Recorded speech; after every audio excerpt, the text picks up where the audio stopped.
So, time for the press preview then. A first look at what is on the front pages of tomorrow's papers. Time to see what's making those headlines with the Daily Mirror columnist, Susie Boniface, and the deputy editor of the Jewish Chronicle, Wallis-Simons. They're going to be with us from now until just before midnight. Evening to you both. We'll chat in a moment. Let's see those front pages, though, first of all, starting with the Mail, carrying the news that the Queen has been told by doctors to rest for the next 2 weeks and not attend any public engagements. The Mirror also leads with the Queen being told to take it easy, but has said Her Majesty aims to be at the cenotaph for Remembrance Day. The FT leads with the French President Emmanuel Macron saying the UK's credibility is on trial over the fishing row. The Telegraph accuses the French of wanting to punish the UK for Brexit. Well, ahead of COP26, the Eye has an exclusive interview with Boris Johnson in which he describes the climate summit as the last chance to save the planet. The Guardian also leading with COP26 and the Prime Minister saying if we don't act now, it will be too late. The Daily Express quotes Prince Charles saying it is critical that we change the way we live to stop climate change. But according to The Times, those pleas for cooperation could be falling on deaf ears when it comes to the Chinese government. And I'm joined by Susie Boniface and Jake Wallis-Simons. Great to see you this Friday evening. And some worrying news about the Queen. Front page of many of the papers, including the Mirror. Queen told rest for 2 weeks. Susie, we were told, weren't we, a few days ago that she was resting up for a few days. Now it's a couple of weeks and she's missed three very significant engagements. What do you make of it? I can understand the palace's and perhaps the Queen's reluctance to be too sort of public about what appears to be a fairly minor health problem, because it leads to royal correspondents having a fit of the vapours and sticking things all over the front page like this. But I think if it had been, they haven't helped themselves by misleading the royal press pack a bit, but I think if it was genuinely serious, we would all know about it. It wouldn't be being kept a secret and the royal family would be gathering around her and so on. So this is just a 95-year-old lady who is still working, let's remember, being told to just stick to desk duties, which is absolutely fair enough. And we have seen her doing exactly that in the last day or so. The Queen carrying out duties at her desk over the computer rather than in person. Jake, the palace, keen to show the world that she is still OK. She's still managing to do a little bit of work, but sensibly taking it easy.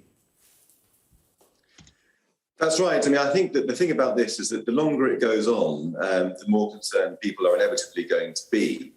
And for the royal household and their messaging people, the balance is to be struck between the Queen's privacy and not panicking people if it is minor, and then the sort of unnecessary concern that that's going to be created amongst the population by not telling people what's wrong with her. And that's a difficult balance to strike. And I do feel that if this does carry on very much longer, I think that they will need to come clean about what's been wrong with the Queen in some way, shape or form. But people will know what they're dealing with, and there isn't that room for fevered speculation about what might be happening, which might not be actually justified. Yeah, well, we wish her well, and of course she'll want to be at the cenotaph, won't she, in a couple of weeks, and taking precautions now in order that she can do that. Let's move on then to the other big story this evening, front page of the FT, and this sort of increasing row over fishing. And Jake, President Macron has said that the UK's credibility is on trial. It's remarkable, this, isn't it? A row over a small number of licences for a small number of boats that is threatening to turn into a full-blown trade war. What do you think of it, Jake?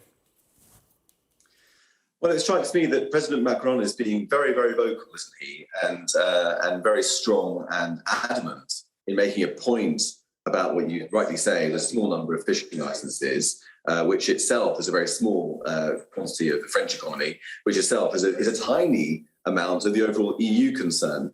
And to me, I mean, it does seem to belie the fact that there is an election campaign going on in France. We're 6 months away from the French election, and we all know that France is moving to the right. That's been the big story of the election campaign so far.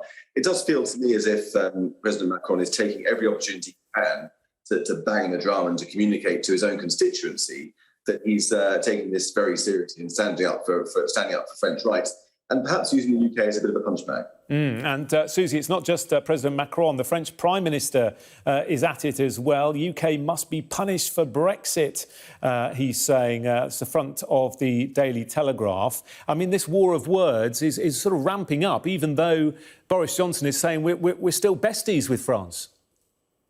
Well, it's being wrapped up by headlines like this, because when you actually see what the French Prime Minister has written, it isn't actually calling for Britain to be punished at all. What he's written is that there is inevitable damage, and he wants it to be clear that if you leave the European Union, that damage ensues. That's a bit different to punishment, which is an intentional, penalisation of someone. But it does go to show that on both sides of the channel, domestically, fishing is a really totemic issue for voters. Macron's facing an election. Boris Johnson's got low popularity ratings here at the moment. It does neither of them any harm at home to stoke this up and ramp it up.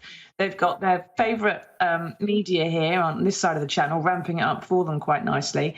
It is a small part of our economy. It's obviously very important if you're one of the fishermen. And it's just a great pity that they're being used in this way by their politicians who have had years, 5 years, to get their ducks in a row when it comes to who has the right to go where. We all should have known what was happening. Everyone should have been absolutely clear. To not have it clear 5 years on is gross irresponsibility on behalf of all those. Susie, the government is saying it is very clear that they're issuing the licences as the agreement sorted out, and it's not clear to the fishermen. That's the trouble. And the fishermen, that one of the criteria for saying that you have the right to a licence is to have GPS data showing you have historically been to that place. Not every boat's got the same kind of data. Not every boat's got the right kind of data.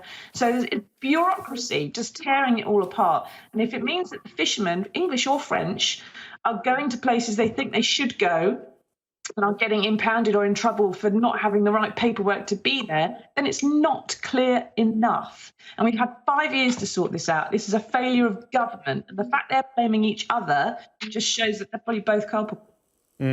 Jake, how do you think this is going to play out at the G20? We're hearing there will be a brush-by between Boris Johnson and Emmanuel Macron. Can they sort this out, do you think, before Tuesday's deadline when things could get nasty?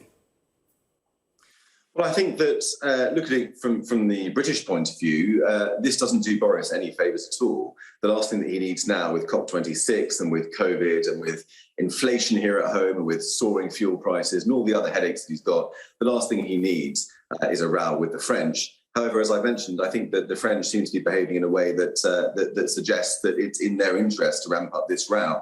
I mean, as Susie mentioned, many, many years of negotiation went into this. And the eventual agreement that was arrived at did allow for friction of this sort, for disputes and for disagreements, and provided a framework for resolving those things. And if we look at the letter the French Prime Minister sent to Ursula von der Leyen, he wasn't appealing for those frameworks to be, for an investigation to be launched, but he was appealing for European public opinion to be made aware that leaving the European Union is damaging. And that does seem to me to be tantamount to a request for punishment. And so I feel that really it's the French who have more to gain out of this confrontation than the British. And so the ball really is in their court at the G20. OK, we'll stay with the front of the Daily Telegraph, but look at a different story, Susie. This is about mortgage lenders pulling their best deals. Mortgages could cost double over all the concerns that there are at the moment about inflation.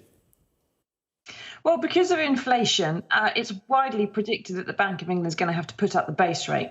And when that happens, obviously, banks want you to tie into a mortgage for as long as possible and at as high a rate as possible.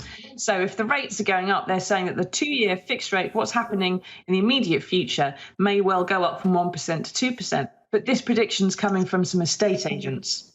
So although it's probably accurate, this is going to happen, it's probably being communicated to us by people who'd like to sell you a house now. Good point. Jake, a quick thought from you on this before we move on. Well, I think it's just more pain for the British consumer. We've seen inflation. We've seen, as I mentioned, fuel prices going up. We've seen the highest tax burden in 70 years from a Tory government that's supposed to be committed, according to Rishi Sunak, towards reducing the tax burden and the size of the state. And then the latest manifestation of it is this interest rate hike on mortgages. So bad news for us as we try to get rid of COVID and to move on.